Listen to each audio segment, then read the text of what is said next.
Assalamualaikum warahmatullahi wabarakatuh.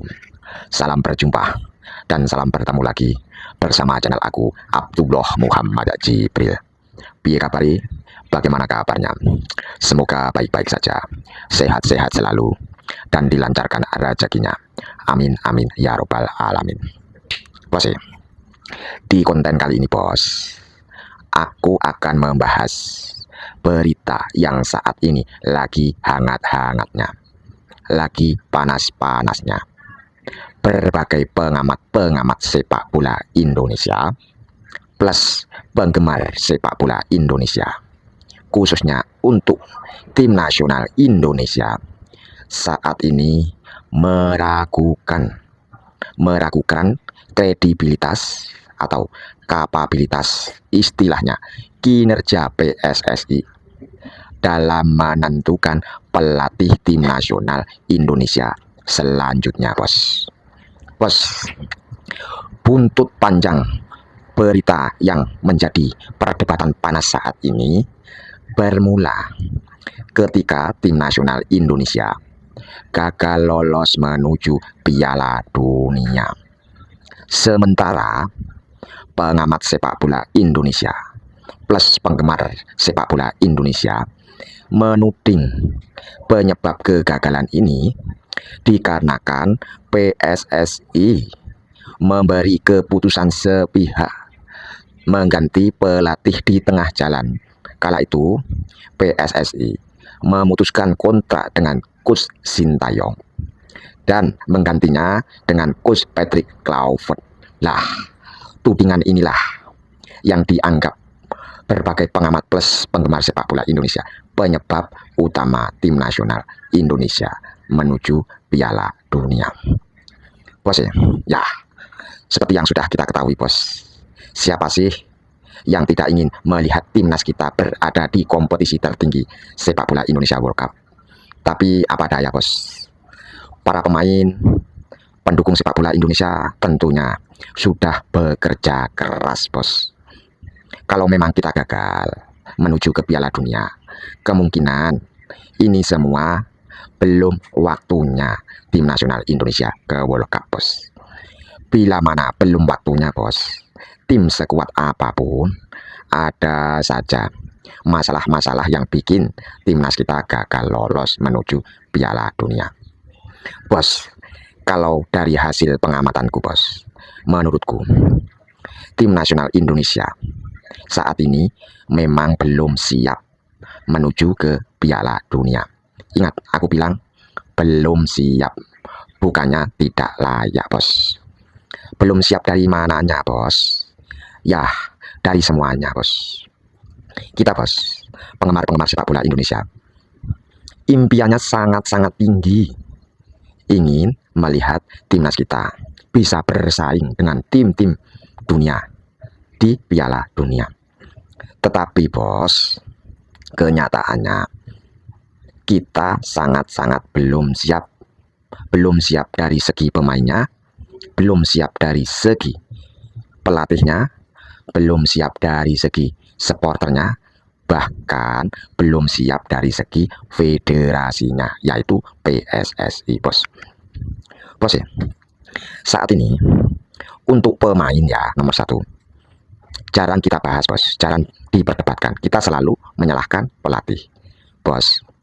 Pemain-pemain tim nasional Indonesia yang selama ini kita anggap kualitasnya sudah sangat-sangat benar-benar mumpuni, tapi pada kenyataannya untuk level kelas dunia, berbagai pengamat-pengamat sepak bola di Eropa sana bos, kualitas pemain timnas kita ini terbilang masih biasa-biasa saja.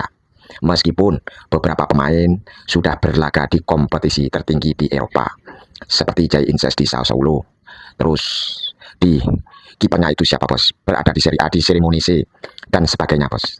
Tetapi itu semua masih terbilang biasa-biasa saja bos. Itu dari pernyataan media-media di Eropa sana bos. Oke bos, dari segi kepelatihan kemarin, betul bos menurutku bos, ini patut dikritik keras.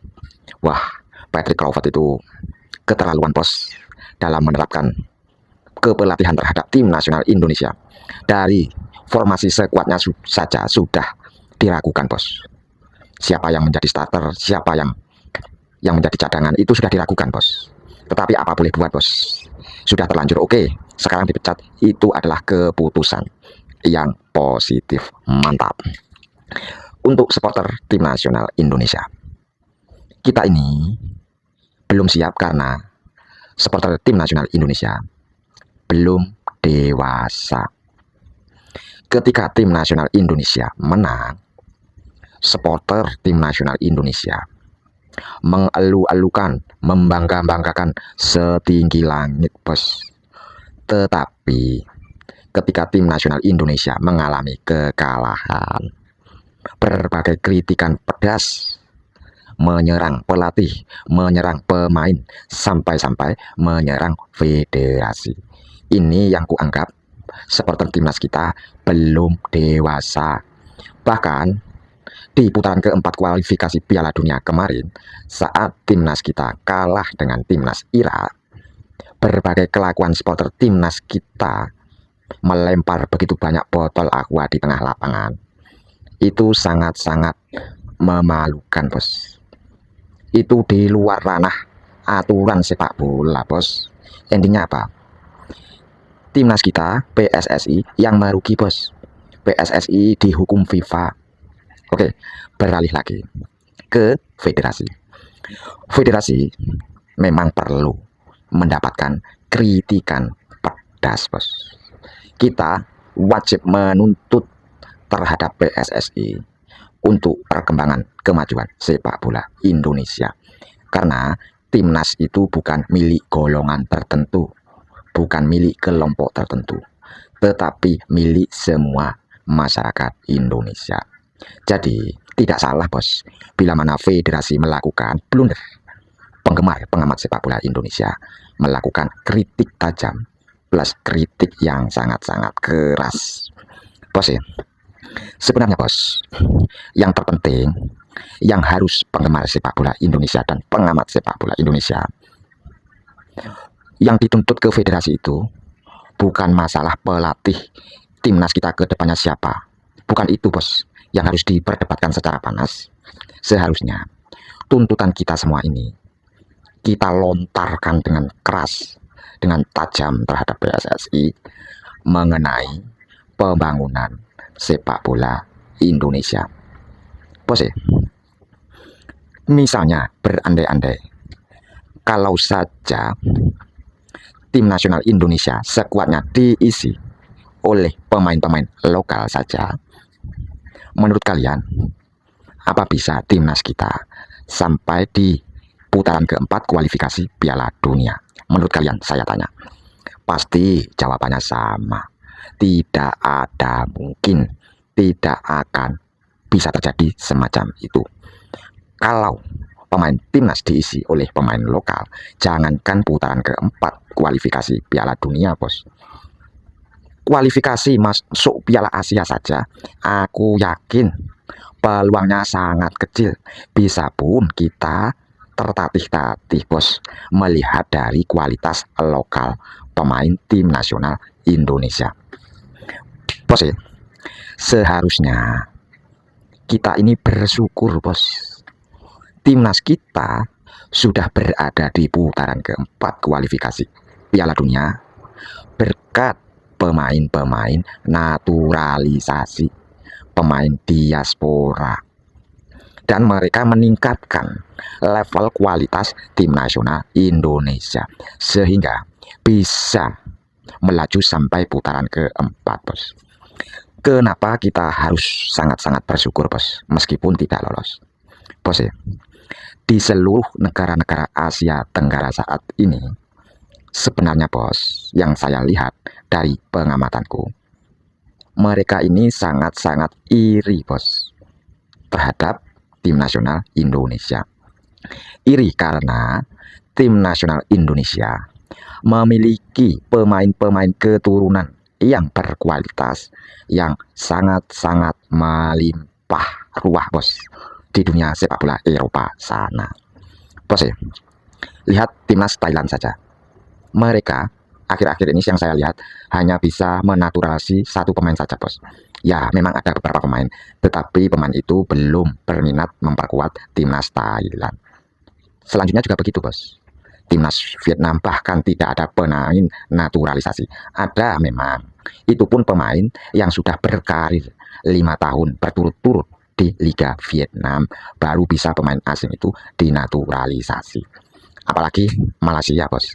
Mereka panas, mereka terbakar, ingin meniru apa yang dilakukan PSSI, menaturalisasi pemain, tetapi meniru dengan cara penipuan, meniru dengan cara yang sangat memalukan, memalsukan dokumen pemain-pemain asing untuk menjadi warga Malaysia. Ini yang ku maksud. Kita sangat-sangat bersyukur, bos. Kita mempunyai pemain diaspora yang melimpah ruah di Eropa sana, bos. Bos, sebenarnya, bos, dari kacamataku ini, kalau pemain-pemain lokal Indonesia ini sejujurnya masih kalah dengan pemain Thailand, masih kalah dengan pemain Vietnam. Mungkin kita setara dengan pemain-pemain Malaysia, Filipina. Ingat, kualitas pemain lokal. Lah, ini yang menjadi pertanyaannya, bos. Seharusnya yang kita harus kritik keras dan tuntut PSSI, gimana memajukan pemain-pemain yang berkualitas tinggi di Indonesia, menciptakan pemain-pemain berlevel tinggi, bos. Tentunya semua itu bisa diukur dengan menilai pembinaan pemain-pemain muda kita yang sangat-sangat buruk, bos. Terutama infrastruktur. Bila pun ada demo lagi, yang kita harus tuntut ini, bos. Infrastruktur tidak memenuhi standar di sepak bola Indonesia secara merata, khususnya di desa-desa. Kalau bisa, menurutku, harusnya bila ingin sepak bola Indonesia lebih maju, PSSI membuat pabrik sendiri mengenai pembinaan pemain-pemain muda, mulai memperbaiki dari infrastruktur, mengadakan kompetisi yang kompetitif, yang terorganisir. Memang ada kompetisi pemain-pemain muda, tapi belum konsisten, belum terorganisir secara merata. Negara kita ini luas, bos, tapi belum merata. PSSI mencari pemain yang berkualitas, membangun sepak bola yang terstruktur, belum mampu, bos.